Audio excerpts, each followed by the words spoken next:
All right. Hey guys, my name is Rob and welcome to the Daily Crawl, guys. I am talking monster trucks today, boys. I'm kind of going to go over what I got here. I have finally got my Mofo monster truck set up just beautifully. It's taken some time, taken some effort.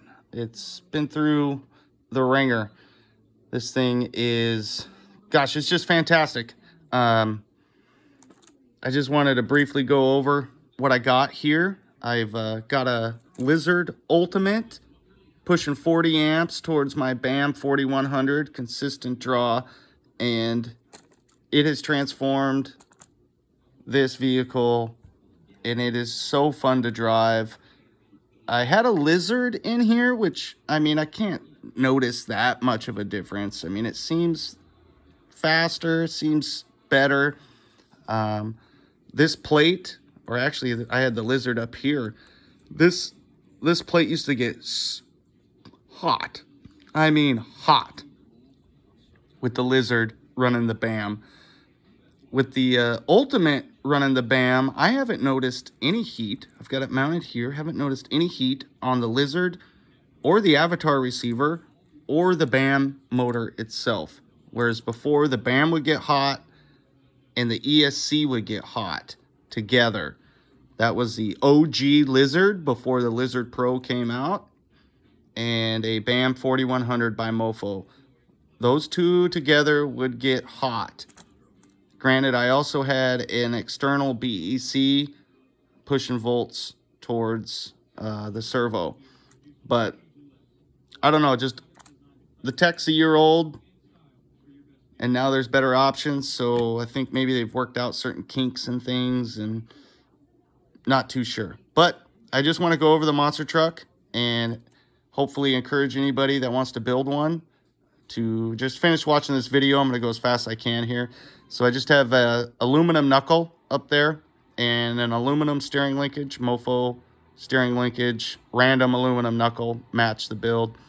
Aluminum spacer in there, brass hexes to hold the wheel on, just a nylon lock nut in there. Plastic stock axles, brass diff cover. I have Mofo's hardened steel CVDs in the inner axles. They're the +4s. 30% overdrive up front. Aluminum, Mofo, best servo mount ever made. Reefs 99, plastic servo horn. I got about 11 or 12. I can't remember how many. 11, maybe 11 or 12 of these cross member bars for rigidity. It really adds strength to the whole chassis as it cartwheels and tumbles through the air. I have bought 2 sets of the Mofo double barrel shocks. His newer double barrels are orange, and he has some long travels without the shock reservoir on them now too that are orange. I actually have a pair somewhere. Yep, there they are right there. Those are going to be nice. Those are going to be very nice. I put the headers on. I see a lot of people have them on that way, so I put them on that way. The BAM4100 is connected to the metal Mofo race mount. I broke the 3D printed race mount just from going off jumps. I had everything plastic so it'd be light as possible. The motor mount cannot be plastic. You'll break it. The transmission housing cannot be plastic. Your bearings will wear out in there, kind of wobble out the plastic, so it's metal.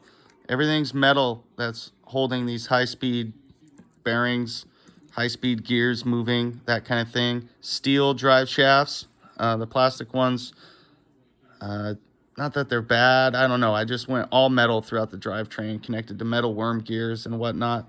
30% up front, 30% in the rear for the metal worm gears. Mofo, also Mofo full girth, +4 inner axles in the rear.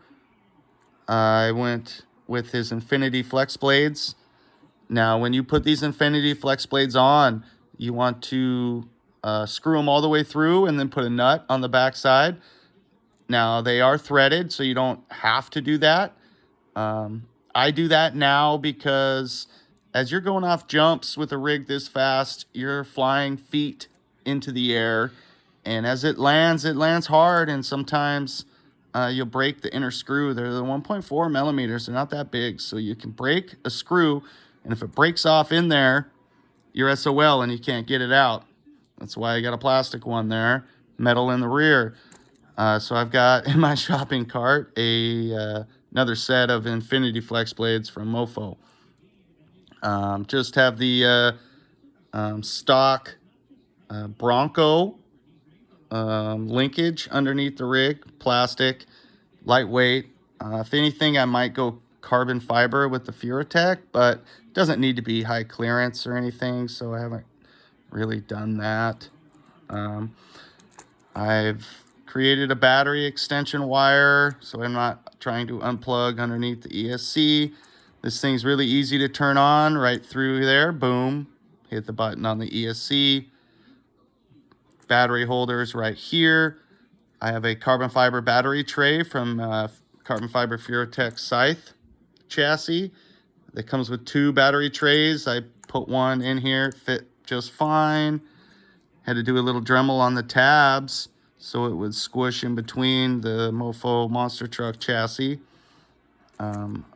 Also, Dremel work that needed to be done was dremeling on that silver nut. Had a little hair there.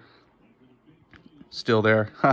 The silver nut right next to that hair, that nut touched the BAM motor once it was installed. So I had to Dremel on the BAM motor itself in order to let that nut spin freely.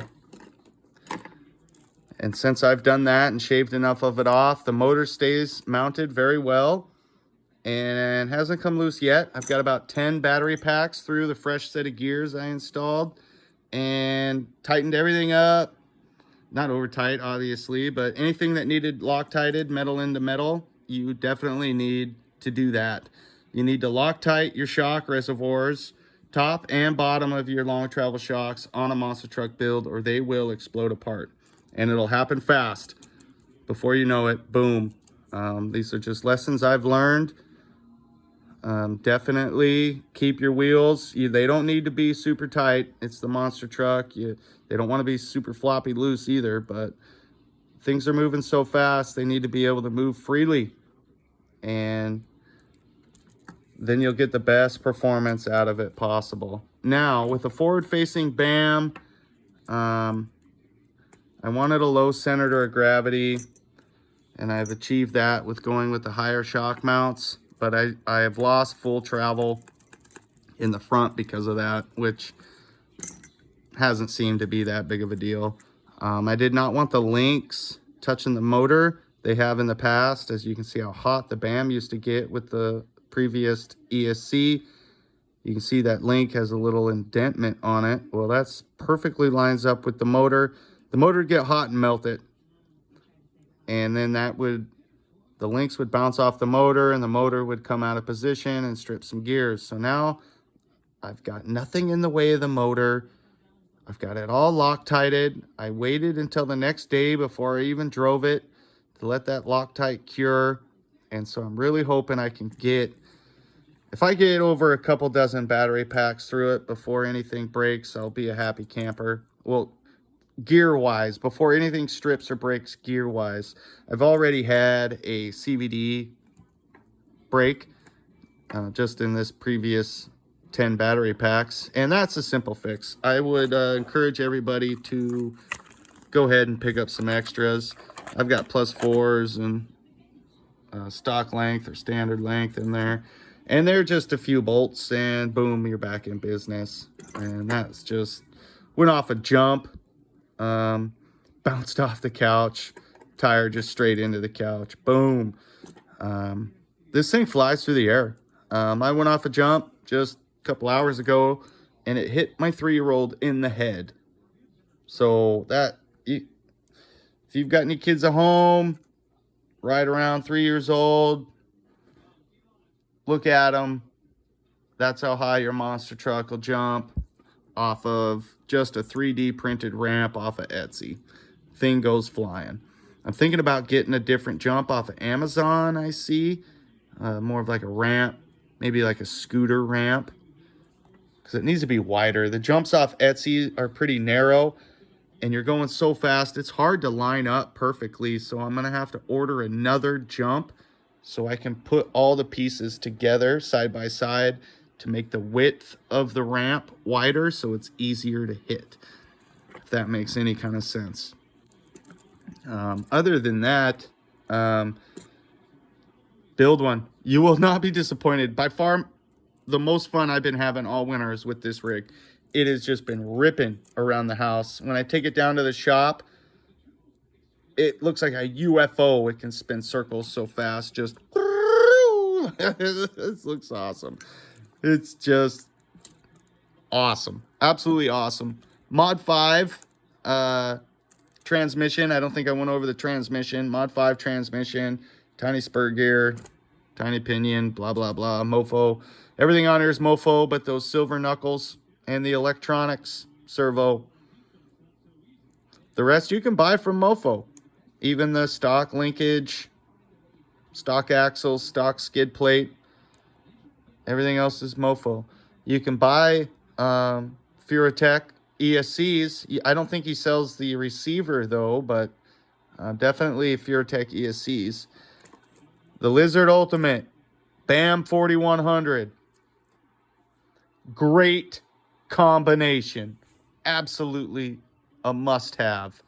I am very pleased with what I've accomplished here. I'm going to put up some run footage. Hopefully you guys can see what I'm talking about. This thing will get feet in the air. Right now I got that Etsy jump. I can jump it up onto the couch, no problem. If I had a little bigger ramp, I think I could jump it over the couch. But then again, do I really want this monster truck, you know, 3.5, 4 feet in the air? I mean, it has already, but like it bounced off a child or something, you know, and it just kind of landed different. If it's soaring through the air and projecting further and tumbling, is that going to land differently? I don't know. It all depends how you hit the jump right now. Sometimes those tires just bounce off it perfectly and launch it. Other times, you know, it's averaging right around 1.5 feet, 2 feet in the air off the Etsy jump with the way it's set up. So if I had a bigger jump, I mean, I could obviously get higher in the air. This thing easily does double digits miles per hour. I don't have one of those fancy, you know, GPS speed things on there, but man, it's fast. It is really fast. And that's only on 2S. I don't intend to go 3S at all. I like just 2S. I wanted to make this more powerful without adding power to the battery. If that means anything, that's why I chose the gears I wanted. So it'd be faster, I guess.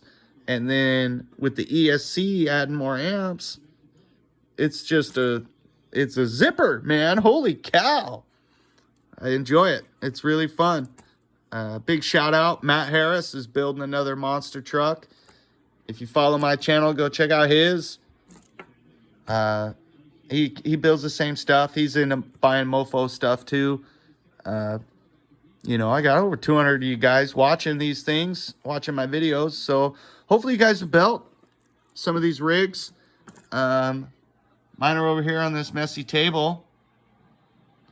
Got my cheat code and my scythe. And then the Micro Shark, yeah, it's heavy now. It's got some flat axles, but boom. Gotta love Mofo RC. Just, you know, you build a rig like this Micro Shark, because not everything needs to be ultra lightweight, made of plastic gears, all that, just so you can crawl up a steeper ledge. I like the way these things look. You know, looks is half of it, performance is the other half. If you're going to spend the money, why not make it look good? But also, why not make it perform? You can do both, and that's Mofo. His stuff looks sharp, it's quality, helps your rig. Anyways, if you got any questions about building this, just hit me up. This video has just been a ramble. I will be, I'll make a quick little video when my wife gets home, see if she wants to film it going off the jump a few times. And you guys can see what I'm talking about. Gonna be, I'm not sure if I mentioned it, but gonna be using Plasti Dip on the receiver. I'll let you know how that goes. I want to waterproof my Mofo monster truck. The Lizard Ultimate comes waterproof. That's what it says. It's waterproof. So if I Plasti Dip my receiver, I'll have waterproof electronics. So stay tuned for that. Very exciting. Very, very exciting. I'll leave you here with a cool view. Mofo. And for those that can remember, been around long enough, Mofo's upside down. He used to get a lot of his logos upside down on some of his parts, so I figured gotta have the upside down Mofo logo. Anyways, peace until the next time, guys. Thanks for watching. Stay tuned for some run footage of this guy. Peace.